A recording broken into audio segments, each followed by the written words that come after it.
ዘሪ ሊዘራ ወጣ። አንዳንዱ በመንገድ ላይ ወፎች በሉታ። በጭንጫ ላይ በቀለው ፀሐይ ሲወጣ ጠወለገ። በእሾህ መሃል የተዘራው አደገ፣ እሾኩም አደገ አነቀው። በመልካም መሬት ላይ ደግሞ የተዘራው 100 እጥፍ አፈራ። ጭጭ ከዛ ጮሆ ጭጭ አላብራራው። ብዙ ሕዝብ ከሄዱ በኋላ ደቀ መዛሙርቱ ቤት ይሄ ወፍ ነው ጭንጫ እሾህ ካነቀው ምናምን የምትለው ምንድን ነው አልገባንም። በጣም ጥሩ። እነሱ እያዩ እንዳያዩ እየሰሙ እንዳያስተውሉ በምሳሌ ነው የምነግራቸው። ኢየሱስ ሰው እንዳይገባው አድርጎ ለምን ይናገራል አልኩ። እያዩ እንዳያዩ እየሰሙ እንዳይሰሙ ጆሮአቸውን አደንቁ ኢሳይያስ እንዳለ ሆን ብዬ ነው። ለእናንተ ግን የእግዚአብሔር መንግሥት ምስጢር ማወቅ ተፈቅዶላችኋል። ወፉ ሰይጣን ነው ይሄ መንገድ ዳር የተዘራው እያለ ማብራራት ጀመረ ማለት ነው። ለምን ጮሆ ለነሱ ገለጠ? ለነሱ ድፍን በሾላ አረገባቸው።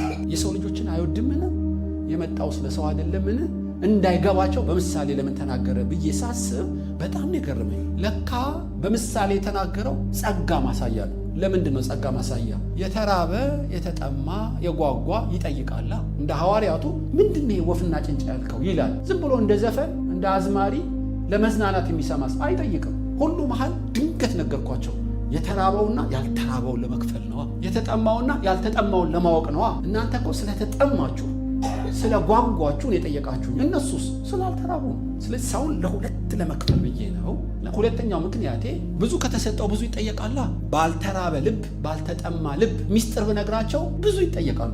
ብዙ ስለተሰጣቸው ዕዳቸው እንዳይበዛ ቀነስኩላቸው እንዲያውም። እና ኢየሱስ ስለ ዘርና ስለ ዘሩ ተናገረ። እዛ ያብራራላቸው ጀመር ማለት ነው። እና ዘሩ የእግዚአብሔር ቃል ነው። እና አንዳንዱ መንገድ ላይ ወደቀ፣ ወፎች በሉት። ለምን? ዘሩ ብቻ ሳይሆን ብዙ ሰው ስለሚመላለስበት መሬቱ ጠንካራ ነዋ። ወደ ውስጡ ዘሩን አላገባውም። በደረቱ ላይ መሬት ላይ ቁጭ አደረገው። ወፎች በቀላሉ አገኙት፣ ለቀሙት። ማን ያ ሰው? ቸርች የሚገኝ ነዋ። ሲሰበክ ደስ ይለዋላ። ከቸርች አይቀርም። ቃሉን ይሰማል፣ ግን አያሰላስልም። ቃሉ ወደ ውስጡ እንዲጠልቅ ፈቃደኛ አይደለም። እንደዚሁ ፊልም እንደሚያይ እንደ ሙዚቀኛ ነው የሚያየው። የተዘጋጀ ሜዲቴት የሚያደርግ ልብ የለውም። ይሄ ሰው ጥቅም አለው? የለውም፣ ጥቅም የለውም።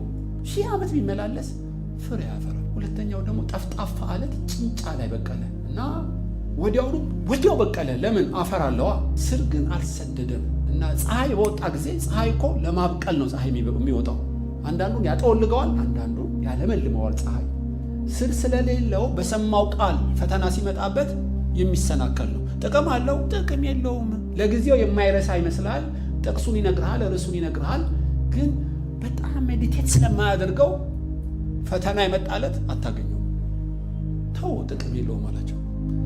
ሶስተኛው ግን ተጠንቀቁ ያለው ሳጋ ነው። ሶስተኛው ቃሉን አይረሳም። ቃሉም ያድጋል። የሚገርመው እሾኩም ያድጋል። ለሁለቱም ልቡ የተከፈተ ነው እና ቃሉ ያድጋል፣ እሾኩም ያድጋል። ቃሉ ያድጋል፣ ፍሬ ያለው አይበላም። ፍሬ ያለው ትንሽ ነው። ለምን? እሾክ ንቅ አረገዋል። ለምን? ቃሉ ብቻ አይደለም የሚዘራበት፣ አርሴናል ይዘራበታል አይደለም? ያቺ ቃናም ትዘራለች ካለች ለሁሉ ክፍት ነው። እኩል ነው የሚያድገው። አቤት ጥቅስ ያውቃል ያ ሰው። ደግሞ የማይበሉ ፍሬዎች አሉት። ከቸርች አይቀርም፣ ግን ጥቅም የለውም። አነቀው። ጌታ ሆይ ያነቀው ማን ነው? ዝሙት፣ መጠጥ፣ መዳራት፣ ስካር አይደለም። የሚገርማችሁ አይደለም። ያነቀው ምንድን ነው? ምቾት፣ ስለ ትዳር ማሰብ፣ የዚህ ዓለም ሀብት። ሶስቱ ኃጢአት እኮ አይደሉም። እንዴት እንዳነቁት ታያላችሁ። እና እሾኩም የዚህ ዓለም ምቾት ነው እኮ የሚላቸው በቀጥታ ሲተነትነው። እሾኩም ይላል ዝቅ ብሎ ቁጥር 14 ላይ በእሾክ መካከል የወደቀው እነዚህ የሚሰሙ ናቸው፣ መንገዳቸውን ሄደው በሕይወት ዘመን በሐሳብ ሌላው ስለ ትዳር ማሰብ ይለዋል። ባለጠግነት፣ ከዛ ምቾት። 3 እሾኮች እንቃሉ። ምቾት ኃጢአት ነው አይደለም? ሐሳብ ኃጢአት ነው አይደለም? ነገር ግን ቃሉ ፍሬ እንዳያፈራ ራስን በመግዛት ደረጃውን ጠብቆ አይደለም የሚያስቡት። እና ቁጭ ብሎ እኮ አሁን ስለ ልጁ ወተት ሊያስብ ይችላል። ኃጢአት እኮ አይደለም። ራሱን በመግዛት ቃሉን ቀዳሚ ካላደረገው ብርሃን የሚመስሉ በጣም አደገኛ ነገሮች ያስሩታል። ፍሬ እንዳያፈራ ያንቁታል። የዚህ ዓለም ሐሳብ፣ ባለጠግነት፣ ምቾት እንቅ ያደርጉታል። ጥቅም የለውም ይልና ጮሆ የተናገረው የሚሰማ ያለው ይስማ ብሎ የጮሆ ቃሉን በሙሉ ልብ፣ በፈቃደኛ ልብ፣ በተዘጋጀ ልብ የሚሰሙ 100ም 80ም 60ም ያፈራሉ። እሺ ምን ማለት ነው ታውቃላችሁ? እንደ ሙሴ ትሁትና አፍ ለአፍ ቃል የሚሰማ ሰው 120 ዓመት አብረው ቢኖሩ ካላሰላሰሉት አይጠቅማቸውም። ቃሉ ባለበት መገኘት እሱ አይደለም ብጽዕና። ቃሉን መስማት አይደለም ብጽዕና። በቃሉ መደሰትም አይደለም ብጽዕና። ኢየሱስ ያደረገው በሙሉ ልብ ቃሉን ሰምተው የሚያሰላስሉት። እዚህ ጋር እንዳንደርስ ነው እኮ የሚዋጋ። እና የኤሊ ልጆች እኮ ቃሉ መሬት የማይወርቅ ሳሙኤል አንድ ቤት ነው የሚኖሩት። ይሁዳስ ከአምላክ ጋር 3 ዓመት ተኩል ኖሯል። ምንም አልጠቀመውም። የተቀባ ሰው ቃል የሚያስተምር ማነስ አይደለም። ሚስጥሩ ሜዲቴሽን ማሰላሰል ነው። ይገርማችሁ። ዳዊት እኮ ልበ እግዚአብሔር ዳዊት የሜልኮል ባል ነው፣ አልጠቀማትም። ቁርስና ምሳ ላይ እንደ ጉልኮስ ቢያጠጣት ምንም አይጠቅማትም። ካላሰላሰለችው ከተቀባ ሰውና ከተገለጠ ቃል እጦት አይደለም ጉዳዩ፣ የማሰላሰል ጉዳይ። በሙሉ ልብ፣ በተዘጋጀ ልብ፣ በፈቃደኛ ልብ ቃሉ ማንበብ የጀመረ ሰው አለቀ።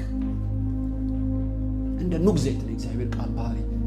በወቀጥከው ቁጥር ነው ወደ መገለጥ የምትገባው። ለተራበው ይመግበዋል፣ አፍን ክፈት ሞላዋል እንደተባለ። ስለዚህ ደብተር ገዝቶ እስክሪብቶ ገዝቶ በመታገል እያሰላሰለው ለሚያገኘው ሰው ሆን ብሎ የተደበቀበት ቢመስላችሁ እንደ ተራበ ሲያይ ለሚፈልጉት እግዚአብሔር ይገኛል። የቃሉ ብርሃን እና ማብራት የሚጀምረው ለተጠማው ለተራበው። መልካም ልብ የሚላቸው እነዚህን ነው የምላችሁ። በሕይወት ዘመን ሀሳብ ታውቃላችሁ፣ ብዙዎች በዚህ እድለኛ አይደሉም። ኢየሱስም ጮሆ የተናገረው ለዚህ። ለምን ጮኸ? አብዛኛው በሚደርቅ በሚታነቅና በሚወሰድ መንገድ ላይ ናቸው ያሉ ይመስሏቸዋል። አያሰላስቡት። ቤቱ ደብተር ገዝቶ እስክሪብቶ ገዝቶ አንድ መጽሐፍ መርጦ የሚያነብ አይደለም፣ የሚያጠና አይደለም፣ የሚያሰላስል ቁጥራቸው ጥቂት። ስለዚህ የእግዚአብሔር ቃል ለአገልግሎት መሰረት እንደሆነ ልነግራችሁ እፈልጋለሁ። ሳሙኤልም በታቦቱ ዘንድ ያድር ነበረ። ታቦቱ ዘንድ ምን አለ? እግዚአብሔር ለሙሴ የሰጠው ሕጉ ፍርድና ስርዓቱ አለ። የኤሊ ልጆች ከሴት ጋር ሲያድሩ ሳሙኤል ከቃል ጋር ያድራል።